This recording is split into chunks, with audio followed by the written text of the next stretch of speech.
Muy bien, muy buenas tardes. Vamos a dar comienzo a esta clase de metodología de sistemas uno que tiene lugar en el segundo año, primer cuatrimestre de la Tecnicatura Universitaria en Programación de la Facultad UTN.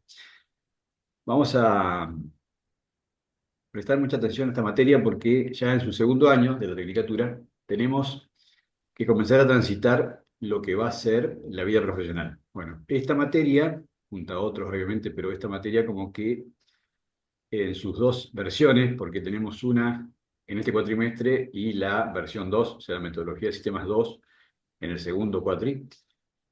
Tiene mucho que ver con lo que va a ser la vida profesional, tiene mucho que ver con lo que es el trato con el cliente, con lo que es el trato colaborativo con otros profesionales, con lo que es el trato con empresas, ¿no?, que prestan servicio, que son inherentes a lo que es toda la industria informática. Por lo tanto, nos metemos un poco ya de lleno, ¿no? Ya en el segundo año de la tecnicatura, nos metemos ya un poco de lleno en el trabajo de la vida laboral en sí, ¿verdad?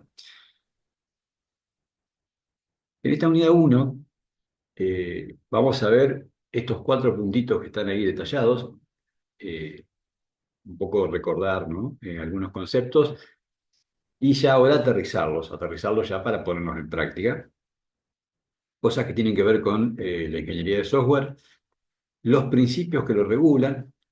Insisto, aquí vamos a retomar algunos conceptos que ya hablamos, pero eh, ya estos están más adaptados a lo que es la aplicación directa en el campo laboral.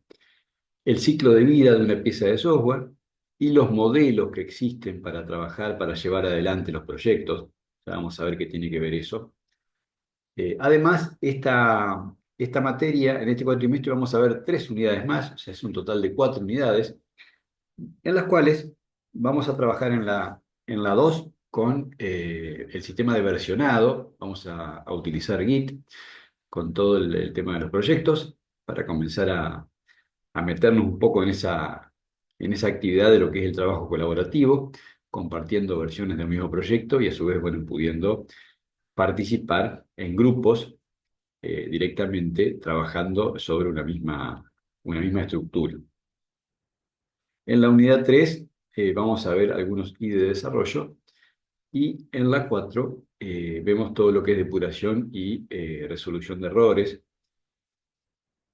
Y todo esto, todo este cuatrimestre, vamos a estar trabajando sobre un proyecto integrador, es decir, vamos a dividirnos en grupos de 4 o 5, y vamos a iniciar a partir de esta unidad, a partir ya de esta clase, vamos a iniciar lo que sería un desarrollo de un proyecto como si fuera en la vida real, ¿no? Vamos a simular, digo simular porque, bueno, podría ser, pero también podría ser algo real, o sea, podría ser que alguien tenga una idea o alguien quiera tomar la idea de algún amigo, de algún pariente o de algún conocido que necesita una aproximación de un software. Bueno, aquí podríamos estar haciendo, ¿no es cierto?, ya el proyecto y llevándolo adelante. ¿Por qué? Porque, bueno, nos permite la materia aplicar los conocimientos.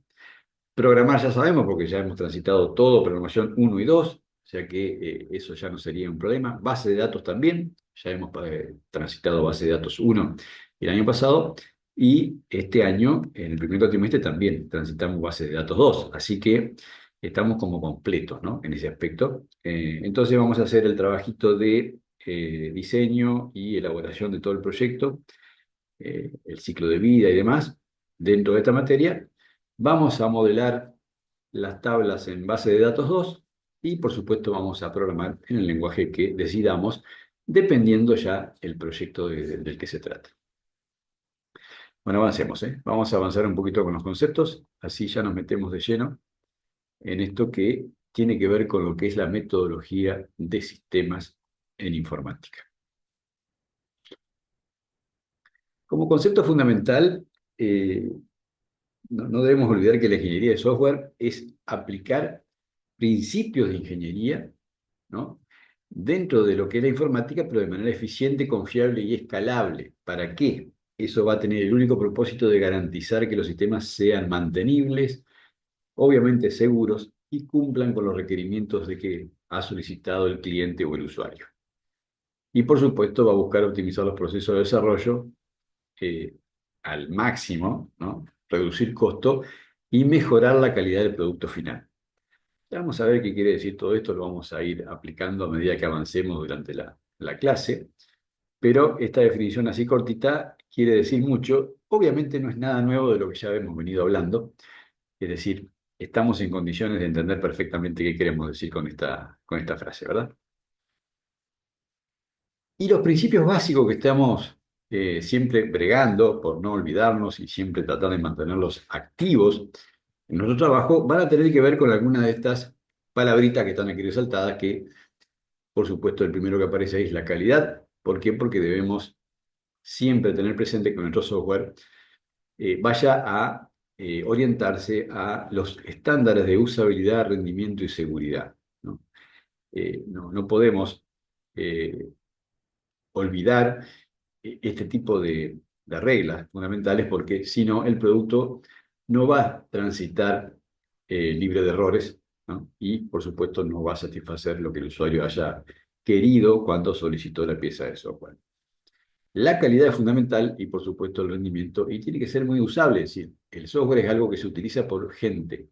Si el usuario final tiene que poder usarlo sin ningún tipo de inconveniente, tiene que ser algo amigable, tiene que ser algo que realmente satisfaga, funcione y por supuesto no entorpezca el trabajo y la diaria. No olvidemos que eh, la mayoría de las personas no son informáticos, o sea, la mayoría de la gente no es que está ligada a la informática, sino que utiliza un software por necesidad o porque, bueno, lo debe usar porque está en un trabajo y demás. Entonces, siempre hay que pensar en eso, ¿no? Siempre hay que tratar de buscar la amigabilidad dentro de la usabilidad a efecto de que el usuario se sienta cómodo, que no le genere un estrés extra el tema de tener que manejar un programa.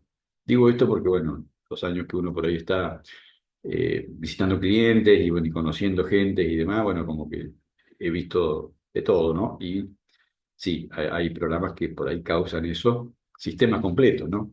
Que uno ve que la gente como que está enojada con el programa y demás, y todo eso por ahí, bueno, como que, si bien no es nada sencillo a veces corregir un sistema entero que ya está funcionando de esa manera, no es malo siempre tener el concepto, ¿no? Como profesional, para cuando uno salga a dar servicio, tener estas ideas rectoras en la cabeza que realmente es fundamental. En cuanto a la eficiencia, bueno, obviamente aquí también vamos a hermanar conceptos con lo que ya hemos visto también el año anterior en sistemas operativos.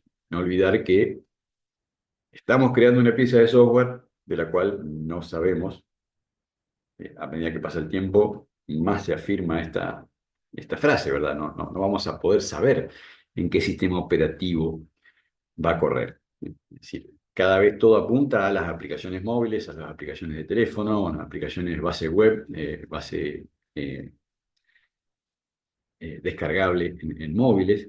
Por lo tanto, no tenemos una realidad de cuánta memoria dispone, es decir, ahí ya se complejiza bastante. Bueno, por ende, tenemos que tener claridad en ese tema y saber de que el sistema operativo siempre va a ser el que manda y por supuesto el sistema operativo no tiene ningún tipo de miramiento, lo que hace es matar la aplicación cuando se ve amenazado, o sea que lo primero que va a morir va a ser nuestra aplicación, si no tomamos en cuenta que la eficiencia debe ser lo que prime, ¿no? Ahora, el efecto de que los recursos sean bien utilizados, no se generen problemas con tiempo de ejecución y principalmente un mal consumo de memoria, ¿no? Porque sin duda eso ya sabemos que compromete la funcionalidad del programa. La mantenibilidad es realmente increíble, este tema es fundamental también, ¿por qué? Porque todo lo que viene, tanto la mantenibilidad como la escalabilidad, todo lo que viene de aquí en adelante es como que está basado en eso, es decir, ¿por qué? Porque todas las unidades de negocio, toda la funcionalidad de los sistemas de hoy, tenemos que pensar que van a estar constantemente en evolución, en cambio, en modificación, en adaptación, es decir, eh, total cambio constante y adaptabilidad a las nuevas reglas de negocio, a las nuevas unidades de negocio que plantean las empresas. Bueno, eso también es muy importante, por eso cuando diseñamos la lógica, cuando enseñamos el fluir de los datos con la persistencia, con la base de datos y a su vez con los procesos, tenemos que estar muy conscientes de que lo que es la mantenibilidad y la escalabilidad a futuro, porque si yo no hago un programa que sea modular, que esté bien documentado, que tenga una estructura clara, que la lógica sea realmente válida, es decir, que tengamos una funcionalidad lógica que nos permita adaptarnos y modificar lógicamente, ¿no? Y agregar cuestiones que no comprometan, por supuesto, funcionalidades que pueda soportar principalmente mayor carga de usuario, que eso es un poco lo que se viene de aquí en adelante, ¿no? Confiabilidad, bueno, qué gran palabra. Garantizar que el software funcione correctamente bajo diferentes condiciones. Que pueda recuperarse ante fallo. Bueno, aquí tremendo desafío. Nos vamos a valer seguramente de algunas herramientas de aquí en más ahora con inteligencia artificial que cada vez más están más cerca de los sistemas, ¿no? Evidentemente ayudan y mucho, y bueno, se ve que eso sería una de las herramientas que podríamos estar agregando a efectos de vigilar constantemente el procedimiento de nuestros sistemas y, por supuesto, estar apoyándolo con herramientas como cron o como programas que estén corriendo en segundo plano o en otros horarios para revisar si todo lo que se ha hecho durante el día está correcto o se debe hacer algún tipo de auditoría o de informe respecto de alguna posible o eventual falla referente a procesos o sistemas. Y la reusabilidad, bueno, esto viene de la mano un poco de lo que tiene que ver con favorecer a la productividad. Es decir, si yo tengo módulos que los puedo reutilizar, si tengo una parte del programa que me permite conversar con otros programas externos, mucho mejor. ¿Por qué? Porque seguramente eso también va a ocurrir.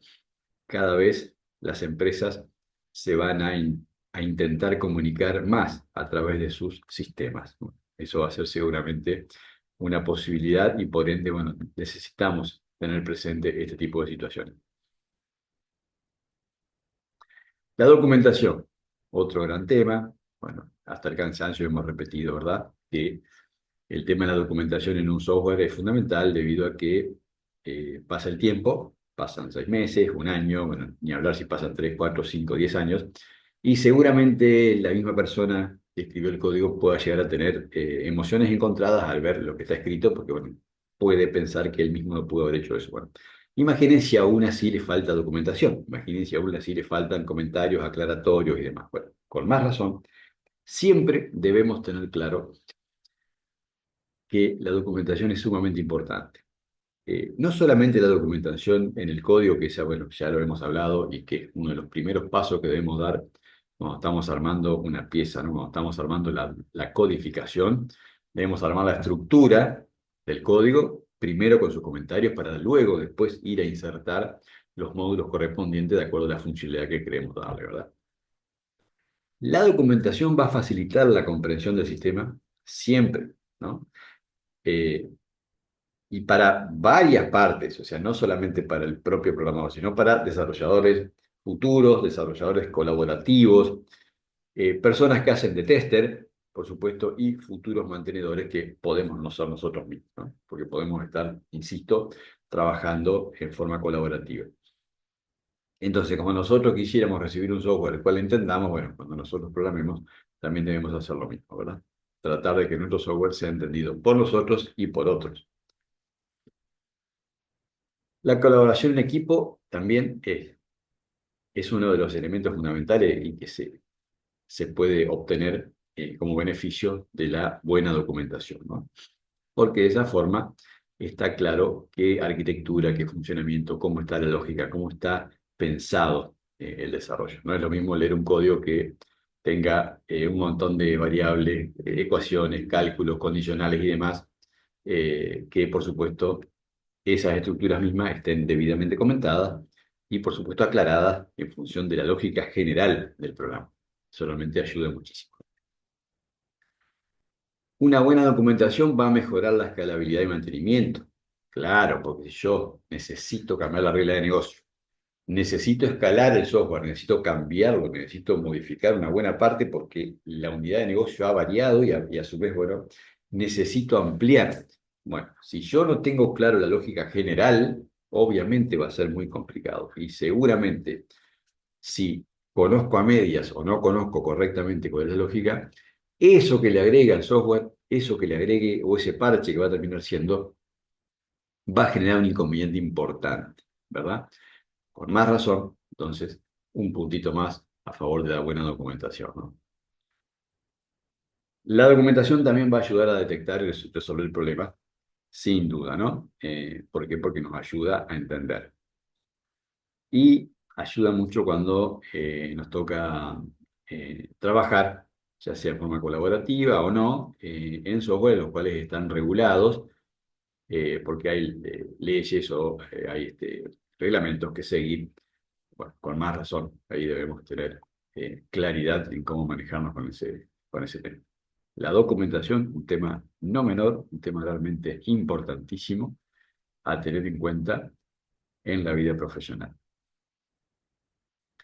¿Qué tipo de documentación hay? Bueno, aquí yo detallé estas cuatro que son las que yo mm, te podría decir que más he visto y frecuente en general, ¿no? La documentación de requisitos, es decir, describe lo que el software debe hacer y sus restricciones. Es un poco, esto también engloba un poquito cuando hay que cumplir con la ley, ¿no? Eh, la documentación de diseño explica la arquitectura del software y sus componentes principales. Ahí nos va a ayudar un poco conocer, ¿verdad? Lo que decía. Si después quiero modificar, quiero escalar, voy a tener que pasar por la lectura de este tipo de documentación. La documentación técnica, aquí esto puede ser extenso o no, va a depender, ¿no es cierto?, de cómo esté armado el software, cuál sería la funcionalidad. Si, por supuesto, tiene estructura de datos compleja y tiene APIs y tiene interconexión con otros servers o con otros lenguajes, con otros programas, con otras estructuras. Seguramente aquí va a haber una amplia documentación, por supuesto, porque caso contrario no se puede utilizar. Si yo no puedo hacer una API en mi sistema sin una documentación adecuada, entendible por cualquiera que la quiera utilizar, ¿verdad? Sí, eso es realmente básico y necesario. Y finalmente un manual de usuario con instrucciones para la utilización de parte del usuario final. Esto hoy se está usando mucho videos cortos que son de ayuda puntual en cada una de las formas. Eh, Antiguamente se hacían enormes manuales que por supuesto después nadie leía, y todo eso fue mutando, cambiando, adaptándose más que nada a la realidad misma, ¿no? De qué es lo que finalmente después la gente eh, utiliza y le sirve más que nada, qué es lo que realmente le sirve. Finalmente la documentación de prueba yo la agregué como un quinto, eh, no es lo más común, ¿no? ¿Por qué? Porque generalmente quedan en los testers, no hay grandes cambios aquí. Y esto generalmente forma parte de un equipo de trabajo, o sea que no es algo que después acompaña al software y lo que quiero significar, ¿no? Pero bueno, tiene que estar como una de las opciones de documentación porque es algo que realmente se hace. Pero insisto, esto rara vez va a la empresa como entregable, digamos. Esto queda más que nada del lado de la industria, del lado del diseño, del lado del desarrollo. Bien, ahora hablemos un poquito de cómo es la vida de un software, cuál es el ciclo de vida que tenemos que tener en cuenta que va a transitar un software. Cuando se habla de ciclo de vida, lo que se intenta conceptualizar, lo que se intenta manifestar o eh, establecer, ¿m? Acerca de el momento en que el software existe. ¿M? Eso quiere decir desde que se comienza a diagramar la idea, toda la época de desarrollo, y mientras está activo y recibe sus modificaciones, por supuesto, hasta que finalmente se desecha. En realidad se dice que muere, ¿no? Y nace otro ciclo de vida con otra pieza de software. Pero el ciclo de vida es uno, completo desde que inicia y mientras esté vivo y así reciba constantes modificaciones. No es que abre un ciclo de vida para cada modificación, sino que el ciclo de vida ya existe desde el momento en que el software está activo, ¿verdad? Existen varios modelos, vamos a analizar acá algunos. El modelo en cascada, bueno, es uno de los más antiguos, es prácticamente de los que todos iniciamos desde los 80 para acá, ¿no? y antes también, por supuesto, era un desarrollo en etapas secuenciales. No había eh, mucha magia, sino que simplemente se establecían los requisitos, se diseñaba, se implementaba, se hacían las pruebas y se daba mantenimiento.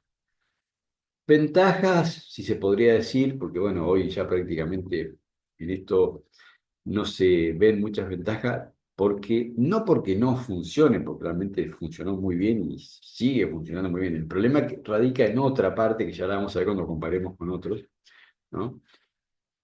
Pero bueno, es simple y bien estructurado, sin duda, ¿no? La desventaja es que es poco flexible a cambio. ¿Por qué? Porque antes lo que se hacía era que una empresa necesitaba un software de gestión, por ejemplo, o de logística o lo que sea, y lo encargaba a otra empresa que desarrollaba. Bueno, ahí le daba el requerimiento, los requisitos, la empresa le hacía un diseño, le enviaba una idea, a los 2 meses la empresa le decía que sí, perfecto. Desarrollaban durante un año, imaginen todo el tiempo, y después iba a la implementación. Puede ser que en ese año haya cambiado la unidad de negocio 3 veces, a lo que es hoy, ¿no? Antes no era así. Entonces, por eso digo que es muy complejo por ahí trabajar con este tipo de modelos, porque el cambio hoy es muy vertiginoso. Entonces, esa forma es compleja. No quiere decir que no funcione, pero sí tiene ese tipo de inconveniente. Es un software de la época de los 90, modelo que usábamos en esa época. Actualmente se usa para sistemas muy específicos, como maquinaria, cosas que son extremadamente sencillas, entonces no hay prácticamente cambio. Va a ser exactamente lo mismo. Es una barrera que levanta y cae, no va a ser otra cosa. Un autoparte, lo mismo, bueno. A ese nivel me quiero significar, ¿no? Cuestiones que son extremadamente simples y que no cambian, puede usarse sin ningún tipo de problema el modelo de cascada. Modelo interactivo e incremental fue como algo novedoso que, por supuesto, surge como base en el modelo cascada y intenta mejorar. ¿Qué es lo que hace? En vez de esperar ese año mientras terminaba el software y lo entregaba y el cliente recién se daba cuenta de que tenía el programa, bueno, entrega en ciclos, ¿no? Y va mejorando en cada iteración. Por ejemplo, hace una entrega cada 3 meses. Entonces, ya hay una diferencia importante. Estamos hablando de los 90, del año 2000, esto puede ser, o sea que como que no estábamos todavía en la vertiginosidad que existe hoy en todo lo que es el consumo de información, por supuesto. Hay un gran cambio ahí. Eh, las mejoras continuas y los cambios se permitían, ¿sí? Eso es una ventaja en relación principalmente a lo que es el modelo cascada. Desventaja es que eh, requiere el control de versiones, por eso comienzan a aparecer los programas estos que ayudan a controlar versiones para que haya una ventaja en que si hay un error se puede volver a una versión anterior y a su vez se pueda trabajar en equipo y demás. Esto es bastante utilizado con aplicaciones con actualizaciones frecuentes, tiene mucho uso en ese aspecto cuando el modelo de negocio de la aplicación no va a cambiar. O sea, es siempre lo mismo, pero tiene que actualizarse pequeñas cosas que no hacen a la diferencia, o sea, que no cambia la lógica, ¿no? Se usa actualmente, obviamente. Metodologías ágiles. Bueno, el Scrum y el Kanban son como los reyes actuales, ¿no? Esto tiene aproximadamente ya unos 20 años, pero que se usa firme, yo diría que 10. Fue un poco sacarse el antifaz, digamos, sacarse el velo y decir, bueno, esto ahora tiene que ser de otra manera. Eh, Resumiéndolo ansiosamente, lo que hace esto es que eh, el cliente te llama, en 24 horas vos le das la idea y en una semana el cliente ya está viendo algo, ya está participando minuto a minuto, mientras prueba y mientras el desarrollador o el equipo avanza. Minuto a minuto en una semana pueden haber hecho 20 cambios, 20 modificaciones del proyecto original. O sea, a eso me refiero, ¿no? O sea, es algo extremadamente vertiginoso, muy efectivo. ¿Por qué? Porque se va adaptando constantemente a la idea primigenia, que se va adaptando en función de la retroalimentación que permite el uso constante y en prueba constante que está cuando ya el programa se lanza para que el interesado o la lista de interesados, que pueden ser varios, ya vayan metiendo mano, digamos, y vayan viendo y dando su opinión che, esto así, esto acá, ¿no? Me parece que esto que pensamos que debía ser de esta manera, bueno, este formulario lo vamos a hacer aquí, vamos a sacar este dato, este dato lo vamos a pedir acá, lo vamos a pedir en otro, bueno, todos esos cambios que son importantes, porque hay que cambiar la base de datos, la tabla, el dato, o sea, es importante, se pueden hacer en este modelo de metodologías ágiles, que realmente es increíble. El Scrum y Kanban son dos distintos, ¿no? El Scrum es un marco de trabajo ágil que generalmente sí se usa para productos complejos, o sea, productos que tienen mucho cambio, ¿no? Mucha modificación y que permite que de una idea original, cuando se la comienza a transitar, uno se da cuenta de que hay un montón de cuestiones que no se previeron. Bueno, ese tipo de casos, esto es ideal. Se basa principalmente en lo que se llama el sprints, o que son iteraciones cortas. El sprint, que puede ser un día, ¿no? 2 días. Te hago este cambio, perfecto, 2 días. Ya lo está mirando el interesado. Eso es un sprint, ¿no? La que se desarrollan funcionalidades que son incrementales. Y se manejan roles, eventos y artefactos. Ya vamos a ver cómo funciona esto. Tiene un lindo esquema de manejo. Es colaborativo, es en equipo, ¿no? Sin duda, esto es eminentemente equipo. Eh, y en muchas veces la participación del cliente participa del sprint plan. Un poco lo que le estoy comentando ya, incluso a veces en otras intervenciones le he dicho que el cliente es importante que participe, ¿no? ¿Por qué? Porque me refería a esto casualmente, a las metodologías de- de diseño ágil, ¿no? Los roles principales son estos tres. El dueño del producto, ¿no? Que es responsable de definir las funcionalidades, o sea, aquel que tira la idea inicial y que prioriza que arranque el camino, ¿no? El máster, que es el que va a facilitar el Scrum, eliminando impedimentos, asegurando que el equipo siga las mejores prácticas, es decir, va a haber un máster, va a haber un project manager, va a haber un director de la banda, ¿no? Va a haber un director de los programadores, que es el que tiene la línea directa con el product owner, es decir, con el responsable, con el dueño, con el que originó la idea. Y esos dos son los que aseguran de que cuando lancen a todo ahí al trabajo, se siga la línea, ¿no? Se siga la línea y las modificaciones que se metan, bueno, también se mantengan dentro de la razonabilidad.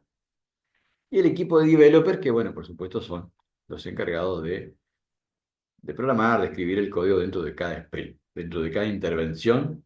Obviamente los developers están ahí recibiendo la documentación y en base a eso programando. Esos son los roles. Los eventos van a ser los que tengan lugar en distintos momentos, ¿verdad?, del desarrollo. El sprint planning, bueno, esto es la reunión donde se define ese trabajo. O sea, esa intervención corta, por ejemplo, lo que vamos a entregar en 2 días, bueno, hacemos un sprint plan, ¿no? Para que después cuando vayamos a ese sprint lo podamos diseñar directamente. El Daily Stand-up es la reunión diaria, es decir, hay una reunión diaria de seguimiento de avances y bloqueo. ¿Por qué? Porque esto se puede hacer tanto a las 9 de la mañana como a las 2 de la tarde, o sea, eso va a depender del equipo, ¿no? No tienen que estar en un solo lugar, porque hoy se trabaja remoto, o sea que es lo de menos, digamos, pero decimos, bueno, hoy 6 de la tarde hacemos el Daily Stand-up, o lo hacemos mañana a las 8, bueno, y así, ¿no? Esto también no es que diga daily, que diga diariamente, no quiere decir que sea así, o sea, podemos hacer cada 2 días, bueno, ¿por qué? Porque va a depender del avance del sprint, de lo que estemos desarrollando. El sprint review tiene que ver con que se haga la vista del trabajo terminado, ¿eh? O sea, vamos a ver qué pasó eh, con ese trabajo terminado y, bueno, y vemos qué impacto tiene en el cliente. Y ahí es donde empieza de vuelta el giro, ¿no? El cliente te dice, sí, esto es así, está bien, o no, agregale esto o cambiar acá. Entonces ahí hacemos otro sprint plan para meter ese nuevo sprint que va a modificar el anterior, ¿no? 2 días más o un día más o 6 horas más, dependiendo de lo que tenga que pasar. Y el sprint de la retrospectiva, eso es muy lindo porque es la evaluación interna del equipo para mejorar en futuro sprint. Es decir, analizamos las últimas 2 semanas, tuvimos 4 sprints en este cliente y vimos que tuvimos en la semana 2 un inconveniente importante. Bueno, eso ya anotamos, ya registramos, ya tomamos en cuenta, ya aprendemos que por ahí nunca más. ¿Por qué? Porque es mejor hacerlo de otra forma. Bueno, perfecto. Ahí es donde se sacan esas conclusiones y por supuesto se mejora momento a momento. Como ven, es algo extremadamente dinámico, muy vertiginoso, que por supuesto acompaña la actualidad hoy de la vida real de los clientes, las empresas y lo que necesitan constantemente para poder gestionar su información, ¿no? La información hoy es muy compleja, muy volátil, muy cambiante y por ende es necesario que los sistemas se adapten constantemente a este tipo de situaciones. Los artefactos, finalmente, que es el último elemento con que se maneja el Scrum, eh, tiene estos tres artefactos. El Product Backlog, que es la lista priorizada de funcionalidades pendientes. Tiene estos nombres raros, no me pregunten por qué, la verdad, nunca ni me lo planteé. Sé que suenan lindo, así que bueno, pero bueno, es la lista, ¿no? El Sprint Backlog es el conjunto de las tareas y el incremento, ¿no? Que va a ser el numerito que le vamos a poner a la última versión para cuando la subamos a Git o cuando obviamente hagamos el entregable con el cliente, porque es una manera de saber hasta dónde se llegó. Y por supuesto esto va a estar documentado, es decir, esta versión B103 va a tener una documentación que la respalda y va a tener todo y cada uno de los detallecitos que tuvo en ese sprint, ¿no? De esa forma, bueno, obviamente se hace un trabajo muchísimo más ordenado y cuando queremos entender algo podemos ir a la fuente mucho más rápido.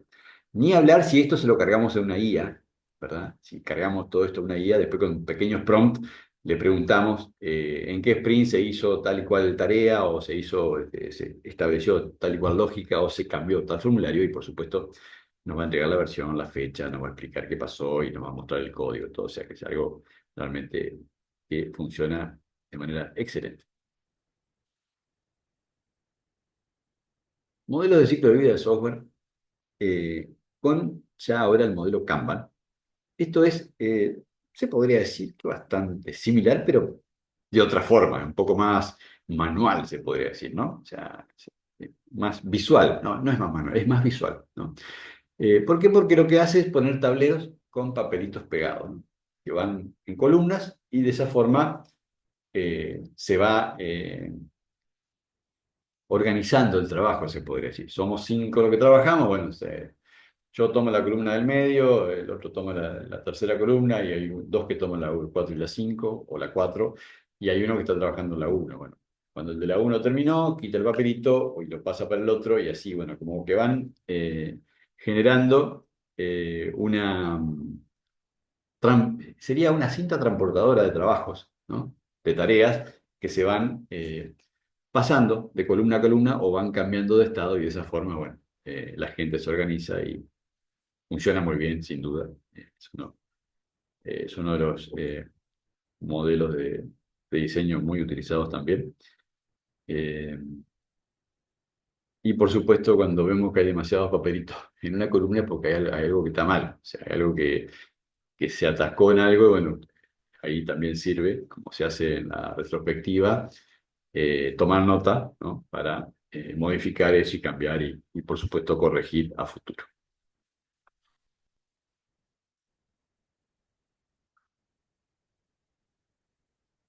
Bueno, esto que dice ventaja de Kanban obviamente aplica también eh, para Chrome.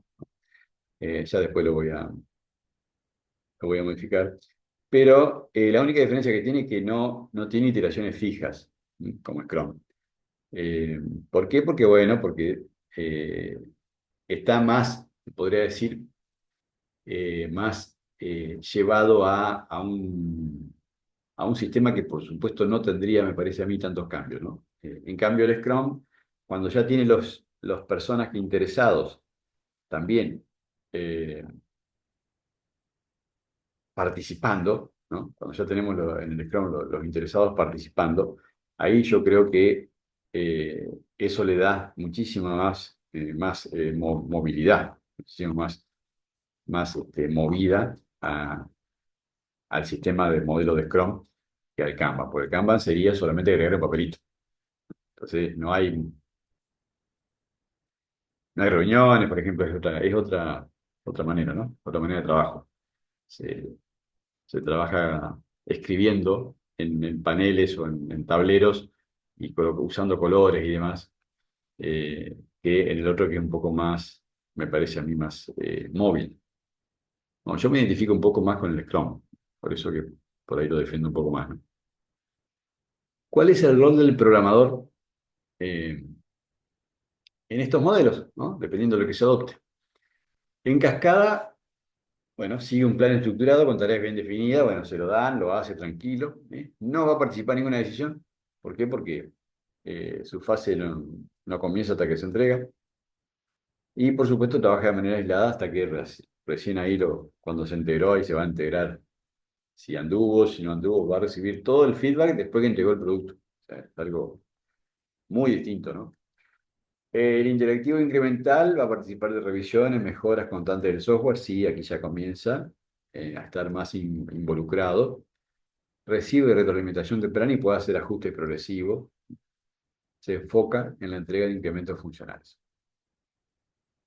En las ágiles va a colaborar estrechamente con el equipo, clientes y otros, que se llaman stakeholders, se llama a toda parte interesada. Aquí hay otra palabra más, ¿no? En las metodologías ágiles se pusieron a ponerle nombres raros a todo, ¿no? El stakeholder es cualquier parte interesada. Puede ser el cliente, puede ser un usuario final, puede ser un gerente, un patrocinador, un inversor, qué sé yo. Bueno, todas las personas que tengan interés en el software es un stakeholder. Entonces, por supuesto que ese habla directamente con el equipo de desarrollo, ¿no? Con el programador, con el que está directamente con el owner, o sea, que está con el dueño, bueno, hablando, con el project manager o con un equipo o un líder de los programadores que sea el que se encarga de trabajar ahí. Va a entregar pequeñas porciones de software funcional de manera continua, el ejemplo que le daba, ¿no? Hacemos esta modificación, cambiamos el formulario, mañana te lo entregamos y ya lo evalúan y bueno, ya tenemos el feedback, bueno, así funciona, ¿no? Y por supuesto que todo es mucho más motivador, porque el cliente ya está participando en 10, 15 días que originó la idea, ya tiene la web, ya tiene la aplicación en el teléfono, ya está probando qué es lo que pasa con su producto, con su idea. Eso es algo genial para los tiempos que corren, ¿no? Realmente es la manera en que hoy las cosas funcionan, ¿no? Eh, el stakeholder, bueno, sí participa en tiempo real de la evolución del proyecto. Esta es la frase exacta que define lo que le he estado diciendo hasta ahora, ¿no? Esto que lo puse aquí con un color gris, eh, esto lo puse porque me acordé cuando estaba diagramando la clase, que pasan a veces este tipo de cosas, ¿no? Porque está todo bien que participe gente que no es del palo, o sea, participa gente que no programa, bueno, que son patrocinadores, clientes, bueno, todo es gente que está interesada pero a veces, bueno, no son políticamente correctos o tiran comentarios o cosas que, bueno, que a veces puede llegar a ofender. No olvidemos que la cuestión de la programación es una cuestión técnico-creativa, hay todo un ambiente también de trabajo muy especial, o sea, entonces como que si se comienzan a recibir un montón de expresiones fuera de lugar, con poco decoro, con poco cuidado, que no es políticamente correcto y demás, como que todo eso atenta contra la relación y, por supuesto, enrarece la comunicación y, bueno, eso sabemos que no es bueno nunca, ¿no? No solamente en un equipo de trabajo de software, pero bueno, para estos casos, en estos modelos donde hay participación de tanta gente, hay que tener cuidado porque se abre el grupo de comunicación en la red social que sea, en el chat que sea, y bueno, ahí pasa de todo, por eso que es recomendable establecer o escribir unas normas de decoro o bien manejar ese tipo de comunicaciones con un moderador o bueno, una manera que alguien que traduzca y que baje la data al lenguaje acostumbrado, al lenguaje que la gente maneja y que bueno, no tienen que estar ahí por ahí recibiendo el estrés de un cliente o de un patrocinador que justo tenía un día raro y bueno, y descargó en el grupo un montón de cosas. Pasa, lamentablemente, les puedo asegurar, o sea, bueno, contaría historias, pero sería largo esto, pero es algo que es a veces, ahora, después del tiempo, ¿no? Es risueño, pero en el momento es complejo. Se tensa porque el programador ha hecho con todo el esfuerzo en terminar, porque le piden la tarea y él se compromete para hacerla en 12 horas. Bueno, trabajó el equipo, lo entregaron, quedó funcional, o sea, todo, y resulta que el cliente hace una observación totalmente fuera de lugar. Entonces, como que ese tipo de cosas a veces hay que manejarlas de una manera distinta. Caso contrario, se desmoraliza el equipo y obviamente eso recién empieza, el proyecto tiene, no sé, 6 meses vista para adelante de trabajo, entonces como que es necesario, muy necesario tener presente este tipo de situaciones, porque cuando se trabaja con gente, por supuesto la comunicación debe ser regulada, debe ser lo más asequible posible, lo más respetuosa, por supuesto, y principalmente lo más limpia posible, ¿no?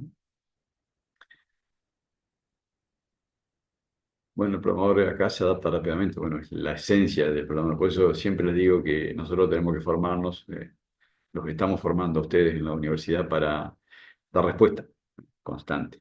Ese es es lo que espera allí afuera en la calle, digamos, ¿no? Es lo que está esperando el cliente, que es su respuesta, ¿no? El cliente te pide algo, vos tenés que darle la idea, en 24 horas le tenés que pasar un video, una idea, algo de lo que tenés en mente, como para que el cliente se haga también. El cliente tiene el inicio de la idea. Es raro que un cliente tenga el panorama completo, claro, que tenga la lógica, eso es muy extraño, es porque ya lo han trabajado previo, pero cuando es una idea que viene y la viene pensando, pero que a su vez no la tiene claro, y bueno, y se decide a consultar a un profesional, generalmente es el inicio de la idea, ¿no? Entonces nosotros tenemos que tratar de ubicar, limpiar un poco todo eso, ver, meternos un poco en la lógica que está pensando el cliente y de ahí tratar de ver si esa lógica es válida primero, ¿no? Después analizar y tratar de proyectar algo que tenga sentido. Para eso usamos diagramas de flujo, eh, ya cuando estamos avanzados, obviamente. O sea, primero le enviamos un video, o un texto, o un presupuesto, o un email, o un audio, bueno, lo que sea, para, por supuesto, entregarle. Eso, insisto, 24 o 48 horas, o sea, no puede pasar más. Es necesario de que sea claro de que no podemos tener dispensas de tiempo, o sea, porque hoy la gente no lo tiene, no quiere dispensarlo.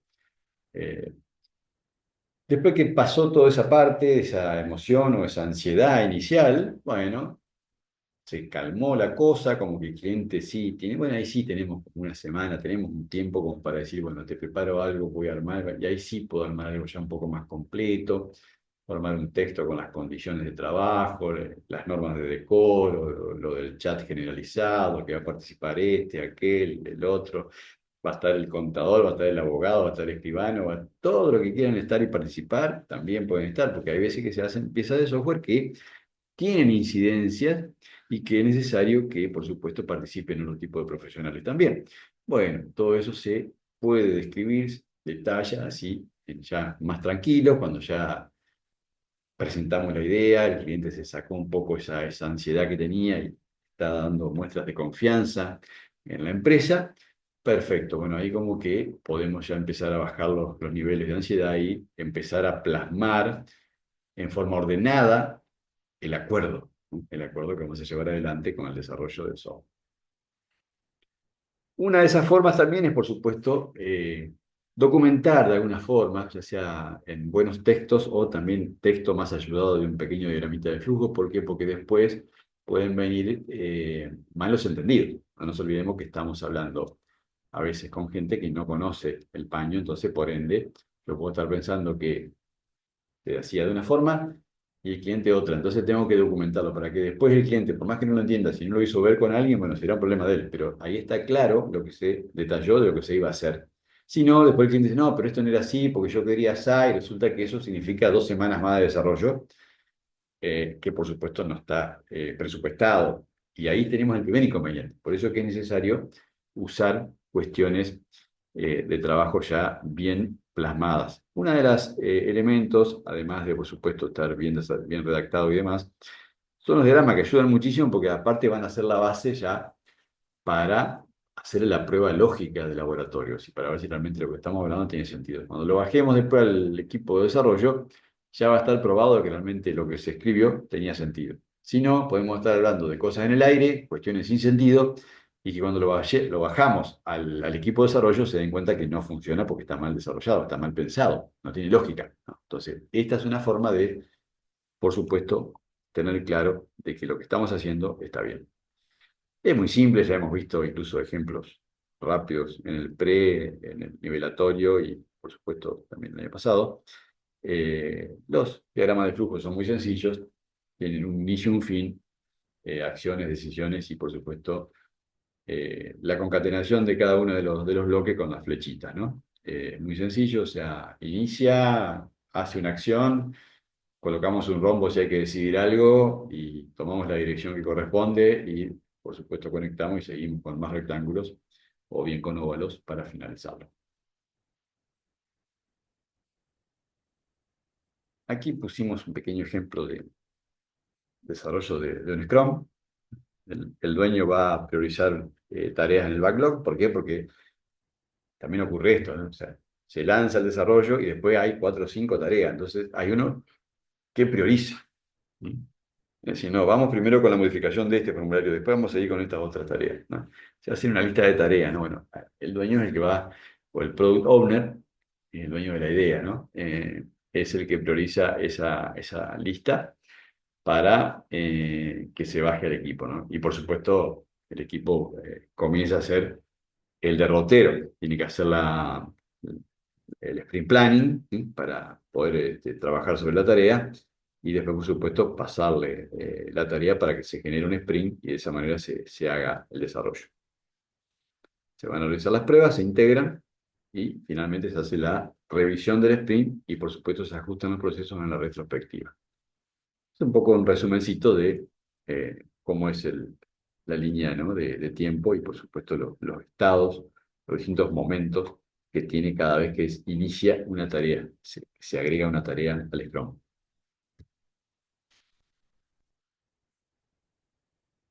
Trabajos en equipo, esta va a ser la actividad que vamos a hacer. Eh, Vamos a encargar un proyecto en equipo de 4 o 5 personas eh, basado en Scrum. Podemos elegir alguna de estas opciones o proponer otra, si podemos hacer un desarrollo de una aplicación de gestión de tareas, un desarrollo de un e-commerce o una API. O alguien tiene otra idea, no hay problema. Lo importante es que se desarrolle en un equipo siguiendo esta línea, ¿no? Para el trabajo en equipo no vamos a pensar en el lenguaje, no, ni lejos, y por supuesto ni en el código. Como ya sabemos, lo que estamos acá elaborando es la lógica inicial, qué es lo que queremos hacer con el software. Eh, Se puede implementar por escrito la idea y luego realizar distintos diagramas de flujo para algunas partes del proyecto, lo cual lo que necesite, ¿no? Para que quede más claro el texto del desarrollo de la idea, ¿no? Y en la materia base de datos vamos a modelar las tablas. Esto vamos a tener un poquito más de un mes, hasta el 24 de abril, para entregarlo en formato PDF muy profesional. Utilicen IA para obtener mayor información y lo envían, como siempre, al correo electrónico. Bien, esta ha sido la clase de hoy. Vamos a cortar el video aquí y vamos a pasar a preguntas como hacemos siempre, ¿verdad?